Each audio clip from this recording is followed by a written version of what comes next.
Hello and welcome to another edition of the First Pitch podcast on Pitcher List. My name is Trevor Hooth. Thanks so much for being here as we kick off the final weekend of the 2025 regular season. Oh my gosh, I can't believe it is here already. The season has absolutely just flown by, but nonetheless, here we are, the final weekend of the year. Let's jump in, of course, starting with the news. With the end of the regular season approaching, as I just mentioned, the Brewers bullpen is going to be getting some strength back in the back end of it. Trevor Megill is expected to be back from the IL on Sunday. So at the conclusion of the weekend, he's been out with a forearm strain for about a month now, and that's a big hit. I mean, he has closing duties for the Brewers. He got 30 saves this year. So he's going to be back on Sunday after missing some time with his forearm strain. More than likely, he's going to get in the game because they're going to want him to have at least a little bit of in-game experience is the wrong word, but I'm blanking on anything else. They're going to want him to pitch in a game before the postseason starts because they want to make sure that he is up, ready to go, and just at his best because they will need him in that postseason. Speaking of bullpens, the Dodgers will not be getting Brock Stewart back this year. The news came out he is going to be undergoing season-ending shoulder surgery. It is going to keep him out the rest of this season, obviously, and then also into next season. I guess as of right now, the timeline places Stewart back in the Dodgers bullpen at some point during the first half of next season. But as of right now, he is slated to miss the beginning of the 2026 season as he, is getting shoulder surgery. So Brock Stewart, he's been out since mid-August on the IL, and this is the conclusion of that as he will work his way back. The Dodgers, they've needed some help in their bullpen. It's been a weakness for them this year, or at least lately, and I'm sure they would like to have Stewart. Let's jump into some hitting highlights from yesterday's games. Spencer Horwitz hit 2 home runs for the Pirates. He came into the season with plenty of helium after being traded twice. Toronto sent him to Cleveland. Cleveland flipped him to Pittsburgh. And he had some injuries. Overall, he's played 106 games this year, Spencer Horwitz has. And, with just a couple games left, he's hitting 270 with 11 home runs. And the numbers are fine. They were probably better than what you'd want this year, considering he had second base eligibility, but he's only played first base this year, which means heading into next season, he is going to be a first base only player. And I don't know, man. I don't think he's putting up the numbers where he's going to be much of a consideration as, a top end fantasy first baseman. I mean, maybe if you're in a deeper league, 11 home runs in 106 games is a pretty good pace. I mean, you're looking at maybe a step above what Nolan Schanuel's doing. So just something to keep in mind. What he was eligible for this year is not what he's going to be eligible for next year. He had first and second base eligibility. Next season, that is just going to be first base eligibility. Michael Harris II hit a home run yesterday, and that officially puts him in the 2020 club for the season, which is, just simply astounding based on how he started the year, hitting 210 through the first half, and people were just writing him off.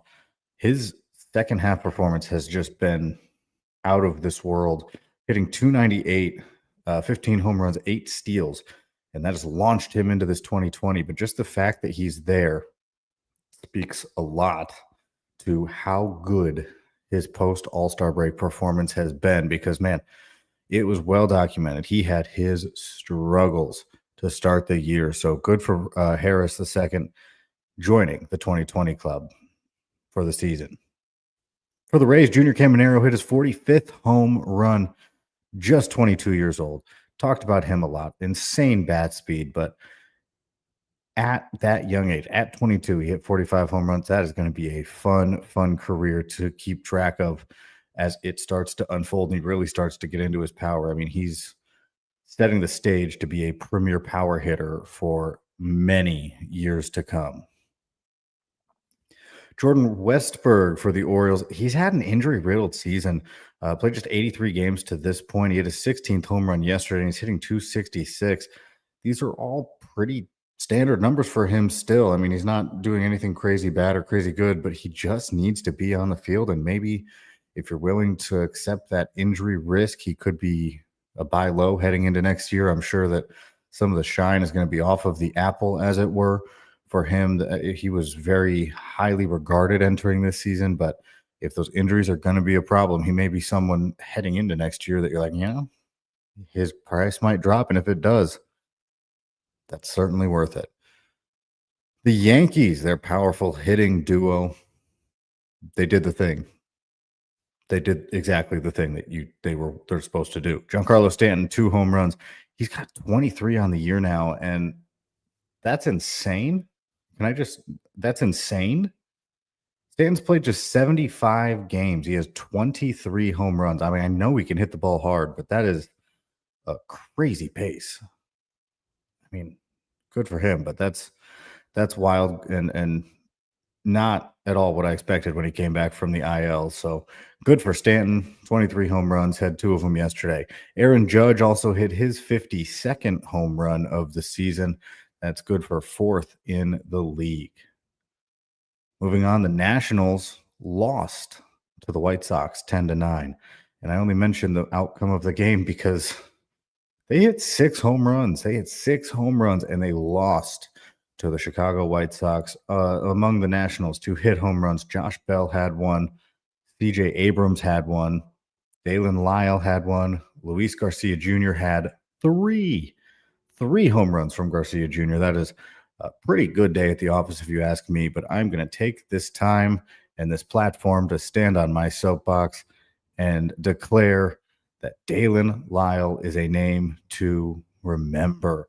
His 8th home run of the season. He started to hit the ball harder and more, and it's been really nice to see. I cannot put more emphasis behind the fact that I am all in on Dalen Lyle heading into the 2026 season. I think he's done more than enough to secure a spot out of the at the beginning of the year with the Nationals, and I think it's just going to go well. Dalen Lyle. I mean, I'm going to say right now, that's a guy that I am going to be buying as much as possible of over the offseason in dynasty leagues and in drafts. I'm going to be going hard after Dalen Lyle. Pete Crow Armstrong went deep off of Miles Michaelis, and that's notable because PCA now has a 30-30 season. That is his 30th home run, and I mean, his struggles in the second half absolutely been done. It's kind of the opposite of Michael Harris II. Harris II started really bad. PCA started really good, and then just kind of flipped. PCA has struggled in the second half, but just to show how good that first half was. Still a 30-30 season, despite this notable slump, if you want to call it that, if you want to check Twitter, you can see all the wonderful numbers on, and it's insane. Still really good defender, still really good player. PCA is, and still a guy that I'm mega interested in. But man, that second half struggle is something to behold. Carlos Correa has enjoyed his time back in Houston since the trade deadline. Correa hitting .291 with 6 home runs in 50 games, and this comes after hitting .267 with 7 home runs in 93 games with the Twins prior to the trade. But a very notable jump in performance, at least the paces that he's on. I know that you're talking sample size differences and all, but Carlos Correa certainly enjoying his time back in Houston. And wrapping up the hitters, Mike Trout up to 25 home runs on the year after hitting a pair of them yesterday. This is 3 in the last 2 games for Trout, who still showing off some power. Moving on to some pitching, Jack Leiter was lighting up the strikeout board. See what I did there, doing my best Nick Pollock impression. Jack Leiter lighting up the strikeout board, 10 strikeouts across 7 innings while giving up 2 earned runs. And I'll tell you, for a guy that, if I'm being honest, I had almost written off completely, it's been a great year for him, and one that I think he's really needed settling in as a big league starter. He's going to end the regular season with a 3.86 ERA and 148 strikeouts in 151 and two-thirds innings. Casey Mize had a strong start to the season for the Tigers. He's kind of fallen off a little bit since then. He struck out 8 across 6 and two-thirds yesterday, giving up a pair of runs. And maybe this is a positive sign as the Tigers are heading for, hopefully, a playoff berth. Things can still happen, but assuming they make it, especially with the injuries to the rotation, they're going to need Casey Mize to find whatever he had at the beginning of the year. Speaking of pitchers reprising their old selves, Aaron Nola tossed 8 innings and allowed 1 run while striking out 9, scattering just 2 hits. Unfortunately, one of those hits was a home run, which is why there was a run allowed. But this was a glimpse of the Nola that we just really haven't seen much this year. I mean, I know he had his injury and all, but even when on the field, his performance has not been the Aaron Nola performance that we are used to and have come to know and love. So it's good to see Aaron Nola having a good day yesterday. And you missed it. I've missed it personally.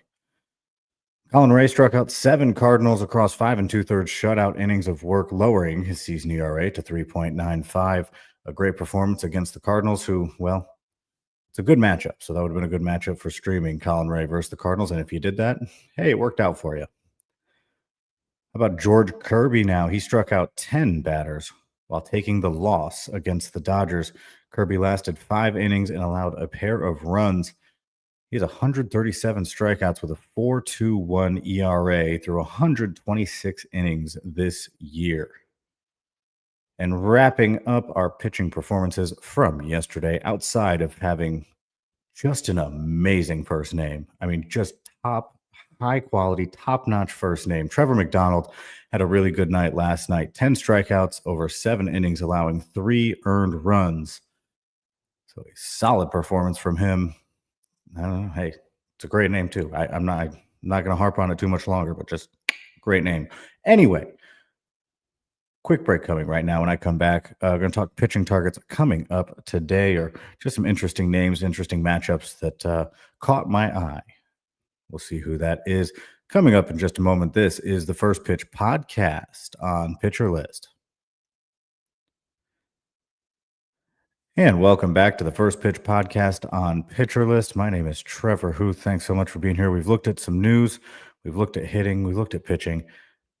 What do you say we take a look at the pitchers coming up today as we enter the last weekend of the regular season? It's a sad moment.